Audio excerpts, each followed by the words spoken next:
health benefits of potatoes. Hey, I'm Sophie, and today I am talking about potatoes. Why? Because I love potatoes. I've always loved potatoes. I was raised in the UK on a diet of there were potatoes in almost every single meal. Yes, it was a meat and potatoes diet, and the meat piece is no longer a part of my diet personally because I no longer want to have all of that saturated fat, but potatoes feature in my diet very much so, sort of almost every other day. But there's a certain way that potatoes can be healthy and obviously unhealthy, and I'm going to go over my top potato choices in this really short video. So first off, I think we can all agree that a potato that is not healthy, or the way of cooking a potato, is if it's fried. So obviously fried potatoes, chips, when oil and deep frying and salt or any kind of chemicals are added to any kind of potato, all the sort of deconstructed and dehydrated and put back together and then battered as in a sort of tater tot or that kind of thing. No, obviously, we're not talking about a healthy potato there. I think actually in terms of frozen potatoes, the one frozen kind of potato that I sometimes use is a frozen hash brown, because that's really useful for making some casseroles. I make, this delicious plant-based broccoli cheesy bake, and I make various things like that with hash browns, or I'll throw hash browns in a tofu scramble. But if you're buying frozen hash browns, make sure that the only ingredient in the bag, and do look at the ingredient label, is hash browns, because many frozen hash browns also have oil and salt and other chemicals thrown in there too.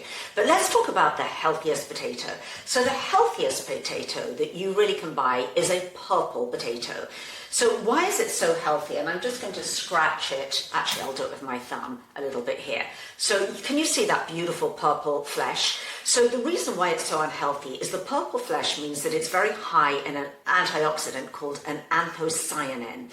And I think that is why purple potatoes, or purple sweet potatoes, have been linked to longevity in certain areas of the world, in certain blue zones, because they are so rich in these antioxidants.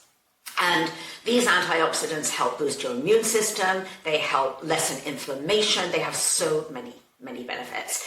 So the purple potato is a little starchier. I don't know whether you've ever cooked with one before, and I do quite often, so sometimes I'll just make a purple potato fried just by literally chopping them up and seasoning them, and I make them quite small and throwing them in an air fryer.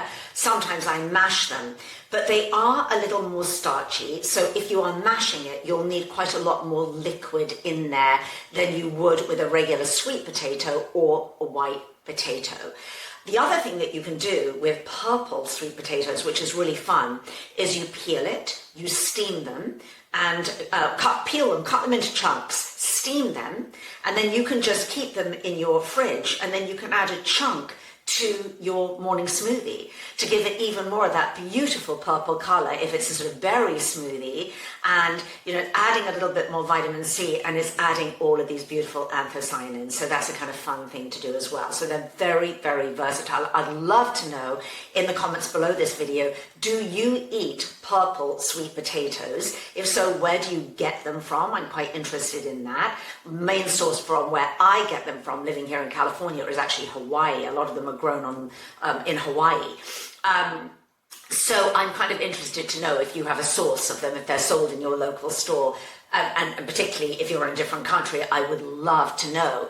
And if you do get them, how do you eat them? Now, the other thing with purple potatoes, there's purple sweet potatoes, but there's also little purple potatoes.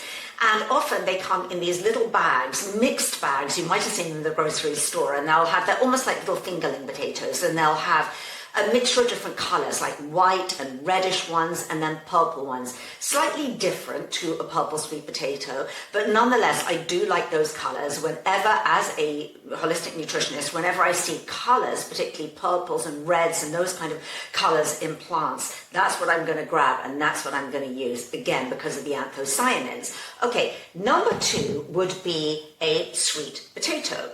So you can get a sweet potato or a yam, right? And I'm learning more and more. There are so many different varieties. But generally speaking, I like an orange sweet potato. And again, I've scratched the flesh there to see that it is, it'll be a deep orange color when I bake it. And I absolutely love sweet potatoes. I have them at least 3 times a week.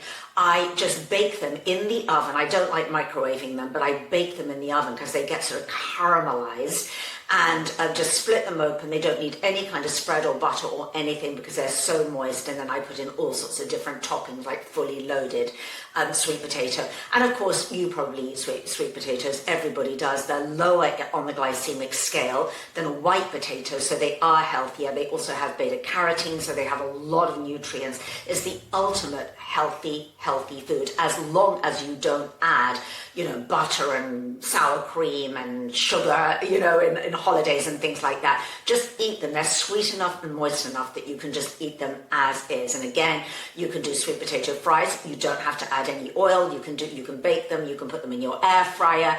You can mash them. You can just have them as is. A little meal prep tip is what I do is on the weekend, I bake about 4 or 5 of them when I've got more time on the weekend, and then I put them in the fridge, and then they're so easy to reheat. It just takes 5 to 10 minutes to reheat, and then I, have my beautiful potatoes for the week.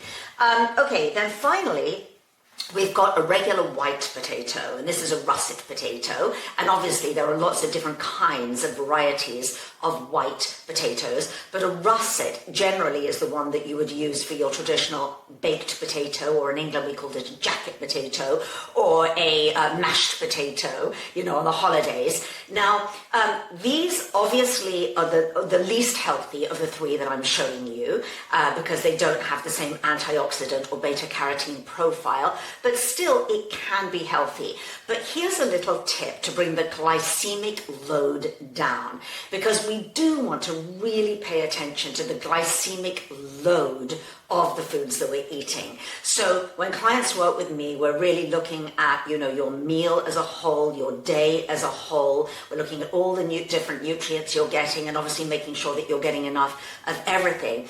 And one of the foods that I make sure my clients eat enough of is complex carbs, because they're so energizing and satiating, and it gives you a lot of energy, a slow release energy throughout the day. But the balance is that we need to eat complex carbs without eating high glycemic foods. I'm always helping my clients to look for ways that we can bring down that glycemic load. So one of the things that you can do with a white potato is you can turn it into a gut-resistant starch by cooking it fully. So whether you bake it, boil it, mash it, whatever you do with it, and the same would be true with a white rice, but I'm talking about potatoes here. Cook it, let it cool completely so that it's stone cold, and then it has become a resistant starch, and the glycemic load is reduced by a whopping 40%. So if you don't like eating cold potatoes, and you can eat cold potato in a potato salad, or if it's white rice, that's what would be in sushi, right? But you can then reheat it, and it still retains its gut-resistant starch and its lower glycemic load. So that's a big recommendation. And again, easy for meal prep, right? Because you can make mashed potato ahead of time. I make it just with lots of veggie broth, by the way, and it's even nicer than the old style of putting all the fats and butter in it. It's more moist. It's absolutely delicious. You don't need those extra fats in it, and seasoning and maybe a little bit of garlic is absolutely delicious. But making mashed potato, just make it ahead of time. Keep it in the fridge. Cool it completely, and then you can always reheat it. So it's a useful tip for meal prep too. So that's all from me. I'm trying to make my videos quicker because everybody's like, they're so long and you talk so much. So you can see I'm talking very, very quickly and trying to make the video shorter. Okay, so that's all for today. Make sure you click on the button to subscribe to my channel, because every single week I put out free content for you, for my viewers, to keep you healthy, to inspire you. My big focus is on helping women over the age of 45 to get into optimal health and to stay there now and forever. That is my mission in life. So if that's what you want, then be sure to subscribe to my channel, and you can always look at various links that I put in the description of other ways and free classes that you can get to know me and what I do, a little better. I'll see you next time.